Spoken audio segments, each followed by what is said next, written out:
Channel what यार। आज हम पॉलिटिकल साइंस का लास्ट चैप्टर करने वाले हैं, which is challenges faced by Indian democracy. तो अब ये जो चैप्टर होने वाला है ये बहुत ही छोटा सा चैप्टर है, very small chapter it is, and we will try and finish it as soon as possible so that I can move ahead with the next chapter. So हम शुरू करते हैं, ठीक है। तो ये बहुत ही शॉर्ट चैप्टर होने वाला है। I suggest and I request you all to watch all the previous episodes or sorry previous lectures of this series, and मैंने हिस्ट्री के भी लेक्चर्स अपलोड कर कर रखे हैं, and show as much love as you can, ठीक है। तो अब हम शुरू करते हैं, challenges faced by Indian democracy.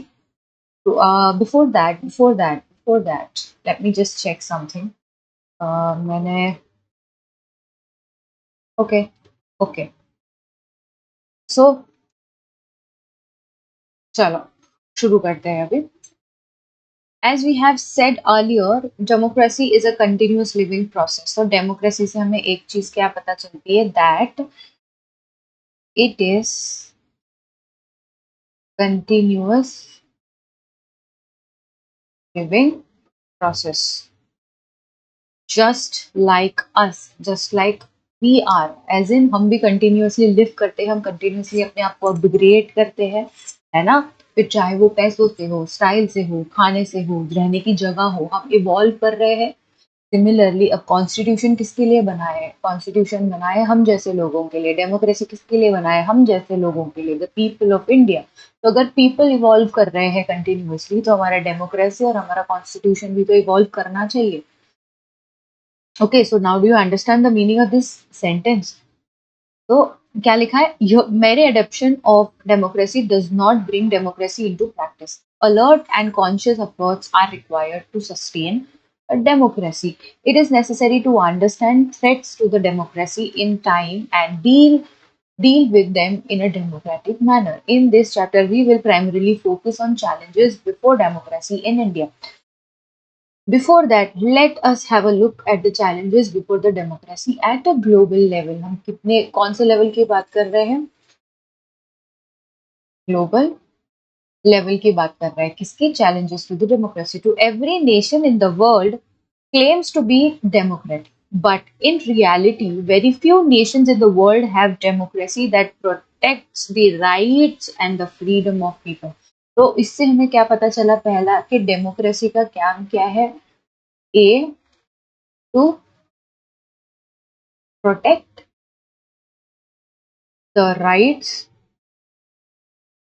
and B to protect freedom of people of that country. Many democracies are facing challenge of military takeover. Military takeover in Myanmar. Myanmar में देखना कि मिलिट्री टेक ओवर हो गया है, military rule आ गया है। Pseudo military rule in Pakistan की कहने को तो डेमोक्रेसी है, लेकिन चला कौन रहा है इसे? पाकिस्तान में मिलिट्री चला रहा है। Values at the global level and adoption of true democracy by all nations is major challenge at the global level. Democratic values are found to be very weak even in those nations where democracy appears to be very strong. For example, India. क्या आपको लगता है India बहुत strong है democratic values में या principles में? नहीं। हम है कि नहीं वो देखेंगे। Are found to be very weak even in those nations where democracy appears to be deep rooted. In nations like India, democracy appears in form of voting, election, governmental structure, judiciary, etc. However, this is only a political form of democracy. To become a way of life, democracy must be to become a way of life, democracy must be practiced in each and every aspect of social life, not in personal life, but जब तक social life के हर aspect में democracy नहीं आती, तब तक हम ये नहीं कह सकते कि इंडिया इज अ परफेक्ट है। Several measures like inclusion of all the social components, autonomy to social institutions, empowerment of citizens, protection of human values need to be adopted for the real cultivation of democracy. China has adopted economic reforms and also have become a member of World Trade Organization, but China continues to be a one-party system. Is China a democratic nation? ये बहुत ही कहते हैं ना कि बहुत ही serious at the same time बहुत ही वेयर इज हाँ ये चाइना की बात कर रहे हैं ना चाइना में इन्होंने बोला कि ये एक वन पार्टी सिस्टम चलता है इनके तो आपको पता है क्या वन पार्टी सिस्टम क्या है अगर आपको पता है तो please comment in the comment section below answer करना ठीक है Another challenge before democratic nation is to ensure that the democracy becomes deep rooted democracy becomes deep rooted. Freedom, equality, fraternity, and justice, peace, development, and humanitarianism are values that should be practiced at all levels of the society. The mass support for this purpose can be gathered only through democratic means. अगर कोई undemocratic means है तो हम उसको use नहीं कर सकते. अब देखते हैं कि इंडिया के सामने कौन से challenges है with respect to democracy. To make democracy more meaningful, the government of India decentralized power. पहला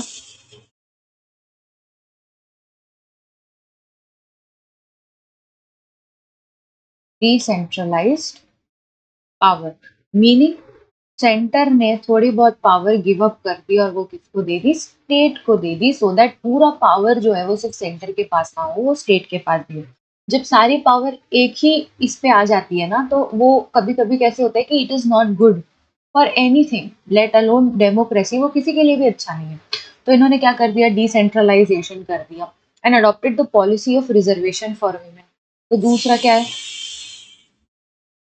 policy of reservation for women. But we should think whether such measures are really have power in the hands of citizen. अब देखते हैं ठीक है अब देखते हैं कि कौन से टाइप का इश्यूज है हमारे डेमोक्रेसी में तो पहला कौन सा इशू है first issue is that of ठीक है first issue is that of communalism communalism का मतलब क्या है वो देखते हैं फिर उसी में टेररिज्म डाल दिया इन्होंने However, both are not same, but इन्होंने एक में कंबाइन कर दिया है communalism is related to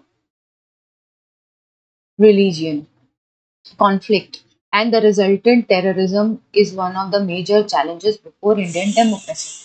Social stability gets hampered due to increasing religious hostility. People's participation in democratic process reduces to great extent due to terrorism.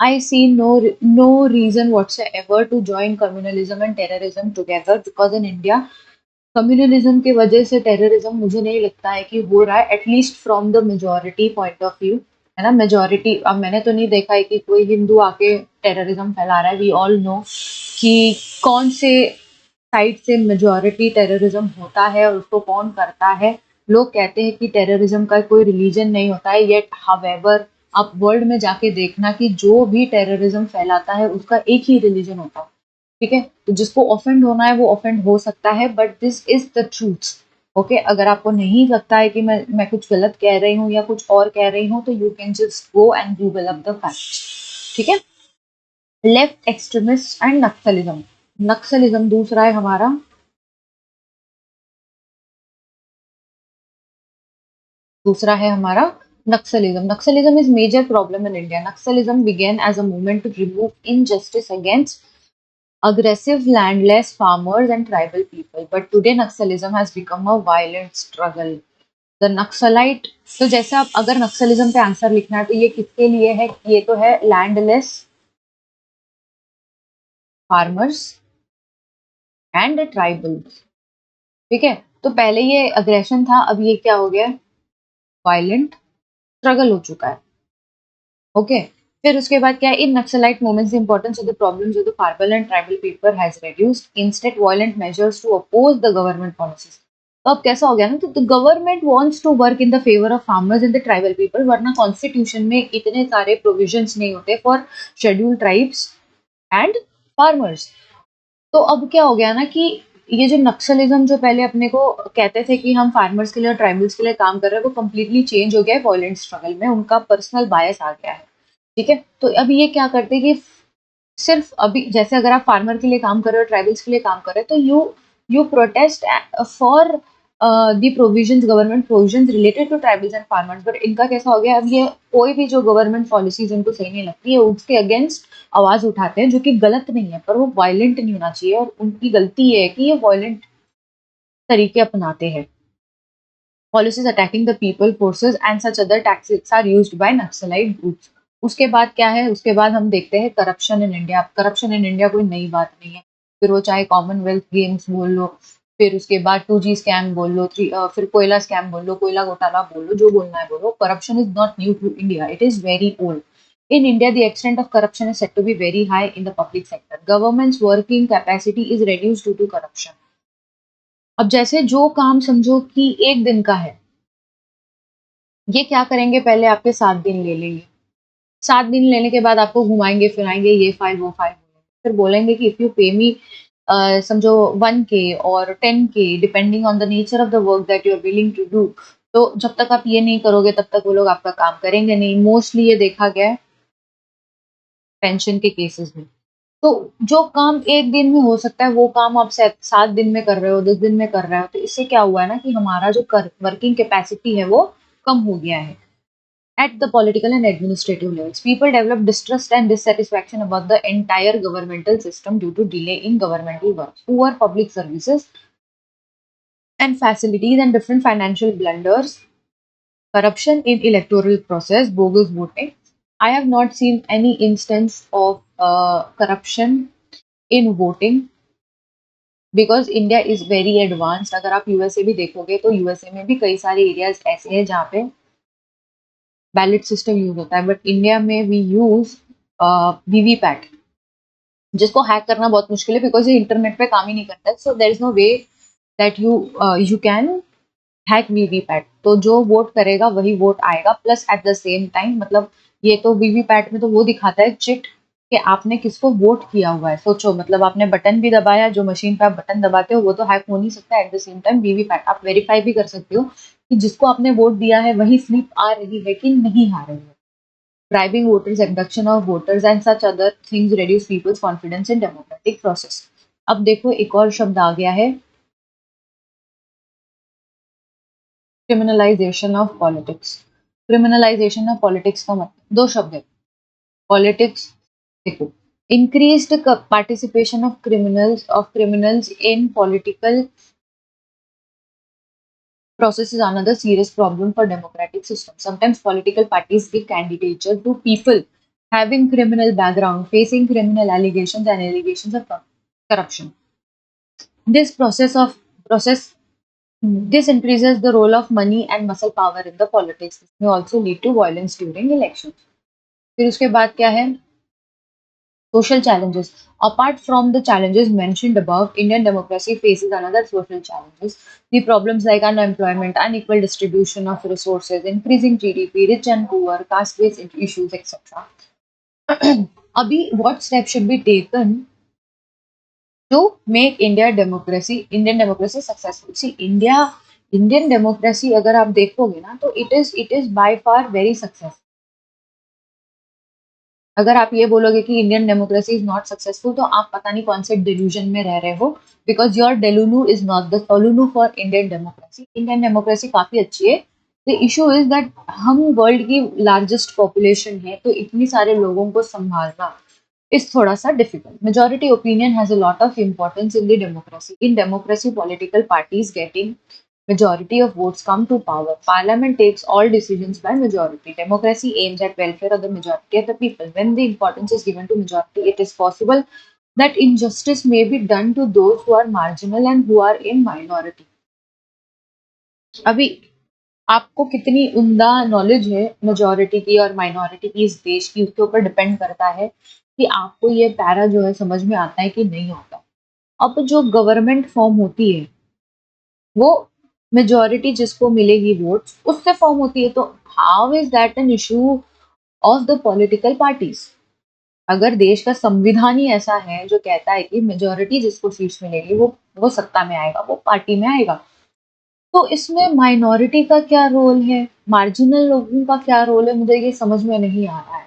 तो ये जो कह रहे हैं ना कि majority of the people when the importance is given to majority is possible that injustice, जबकि आप देखो कि जितनी भी पॉलिसीज आती है ना, पीपल प्लीजिंग पॉलिसीज जैसे लड़की बहन योजना है, SC ST को पैसा देना है, ये सारी चीजें जो है फार्मर के लिए 6,000 रुपया पर ईयर आ रहा है, ये कैसे आ रहा है, ये किन के लिए आ रहा है, ये मेजोरिटी लोगों के लिए आ रहा है कि माइनॉरिटी लोगों के लिए आ रहा है? I don't understand the basis of this chapter, but अब क्या कर सकते हैं, है तो है। Though the democracy is a government by majority, minority should be included in the process of decision making. Of course, अगर majority है decision making में, majority जो सत्ता बना रही है, तो उसके सामने minority opposition वाले भी तो होते हैं ना। दी लीडर ऑफ द ऑपोजिशन बनाया जाता है पार्लियामेंट में, उसको खड़ा करते हैं, वो सवाल पूछता है, वो डिसीजन मेकिंग में पार्टिसिपेट तो करता ही है। तो ये इसका क्या कहना है, ये मुझे समझ में नहीं आ रहा है। It is a duty of the government to take consideration on the interest of the minority. In short, in democratic government everyone's opinion be considered important. Similarly, majority government should not be the government of majority community. How is this possible? I still don't understand. But ठीक है, अभी कल को समझो कि कोई minority वाला जो है, माइनॉरिटी वाला समझो बहुजन BSP आ जाती है, तो BSP स्पेसिफिकली SC के लिए काम करती है। अगर वो कल को उसका प्राइम मिनिस्टर बन जाए, ठीक है, तो अब तो ये तो सिर्फ SC के लिए काम करेगा, तो उस हिसाब से तो शेड्यूल कास्ट वाले मेजोरिटी हो गए, और जो बाकी के ओपन कास्ट है, जो बाकी के कास्ट है, वो तो माइनॉरिटी हो गए। तो do you think this party is going to take care of the other people which are not supportive of this party? तो अभी देखिए ना कैसा लिखा हुआ है कि similarly majority government should not be the government of majority community. All religious, linguistic, ethnic and caste group should be equal opportunity to participate in the decision making process. आप जीत के आ जाओ, आपको मिलेगा पार्टिसिपेट करने में, उसमें कौन सी बड़ी बात है। अब आप बोलोगे कि मुझे जीतना भी नहीं है, आप अब जैसे असदुद्दीन ओवैसी की एक पार्टी है AIMIM, अब इसका मेन एम क्या है कि मुझे मुसलमानों के लिए काम करना है, तो अभी अभी उसको अगर डिसीजन मेकिंग में पार्टिसिपेट करना है, then you have to win the elections. You win the election and you participate in the process of decision making. आपके लिए कोई अलग से कोई रूल बन के तो नहीं आएगा ना कि भाई देखो आप जीते नहीं है तो अब आपको हम अलग तरीके से डिसीजन मेकिंग में इन्वॉल्व कर रहे हैं। That is not how the democracy works. आप विन करो, आप जीतो इलेक्शन, आप सीट जीत के आओ, और फिर अपने आप को रिप्रेजेंट करो लोकसभा, राज्यसभा या फिर स्टेट इलेक्शंस में। Who is stopping you from doing that? तो इक्वल अपॉर्चुनिटी मिले, फिर वो अपॉर्चुनिटी का फायदा उठाना वो उस इंडिविजुअल पार्टी या उस इंडिविजुअल माइनॉरिटी ग्रुप पे है कि वो उसको कैसा यूज करते हैं। ठीक है। दूसरा है judiciary. Judiciary in India has seen to be making conscious efforts to make political process transparent. To prevent criminalization of politics, judiciary has adopted measures like strict punishment to criminals and prohibiting criminals from participating in a political process. To make democracy successful in India, it is not just sufficient to make efforts to the level of government, administration, and judiciary. Everyone at the social and individual level should make conscious efforts towards it. Education for all campaign, clean Bharat campaign. अब clean Bharat क्या लिखने की जरूरत है, स्वच्छ भारत अभियान लिख सकते थे, है ना, इधर दिया हुआ है ना, देखो सिंबल स्वच्छ भारत अभियान। क्लीन भारत कैंपेन क्या होता है? ग्राम समृद्धि योजना, self help group, Mahatma Gandhi national MNREGA guarantee scheme, such other projects are undertaken at the level of government and administration to increase political participation of women. 50% seats are kept. क्या करोगे? 50% सीट्स जो रखी है ना, उसमें क्या होता है कि हार्डली उसमें से 10% विमेन ऐसी होती है जो अपने हिसाब से वो सीट जीत के आती है और उस पर काम करती है। अदरवाइज नाम विमेन का होता है और एक्चुअल डिसीजन मेकर जो होता है वो उसका हस्बैंड होता है। इसको खाली साइन करने के लिए रखते हैं, तो क्या फायदा? How are they representing their community? They not. और ये पता है उन सबको, ये सबको पता है जो सेंटर पे बैठे, पर उनको काम नहीं करना है। नेक्स्ट देखते हैं, to make Indian democracy truly successful it is essential to increase participation of people at all levels. If such participation increases, especially at the level of government, it will help in changing public policies. Public policies are made through interaction with the people. Interaction with those are not in power is important for the success of democracy. The values of equality, liberty, social justice, secularism should be respected and implemented even in our personal life. For the success of democracy, everyone should keep in mind that we are responsible citizens of the nation. So we all know that we are responsible citizens of the nation, but आप देखना कुछ लोग आराम से कचरा फेंक देते हैं, कुछ लोग आराम से थूक देते हैं रास्ते पे। तो ये सारी चीजें बुक में आप कितनी भी लिख लो, बट 10th स्टैंडर्ड के जितने भी लोग पढ़ रहे हैं उसमें से कम 50% लोग ऐसे ही निकलेंगे, जो कचरा यहाँ वहाँ फेंकेंगे, जो कुछ ना कुछ खा के रास्ते पे थूक देंगे, उनका वो ऐसे ही रहने वाले हैं। जब तक घर की फैमिली इस चीजों में इन्वॉल्व नहीं होती, ये ऐसा ही होने वाला है। ओके, तो ऑफिशियली हमारा पॉलिटिकल साइंस भी खत्म हो चुका है। पॉलिटिकल साइंस खत्म हो चुका है और हम शुरू करेंगे ज्योग्राफी। ओके, तो जिस सबको मेरा लेक्चर अच्छा लगा हो, प्लीज कमेंट जय हिंद, है ना। और किसी को अगर नहीं अच्छा लगा है तो please feel free to comment. Comment तो कर सकते हो, कमेंट सेक्शन आपके लिए ओपन है। और अगर हो सके तो लाइक कर लेना, शेयर कर लेना एंड सब्सक्राइब भी कर लेना। ओके, छोटे से यूट्यूब चैनल को हमारे, और हमें सपोर्ट करते रहिए, हमारे साथ जुड़े रहिए। ऐसे ही इंटरेस्टिंग वीडियोस में लेकर आऊंगी और I will try and improve my YouTube videos as well. Till then मिलते हैं बहुत ही जल्द। धन्यवाद।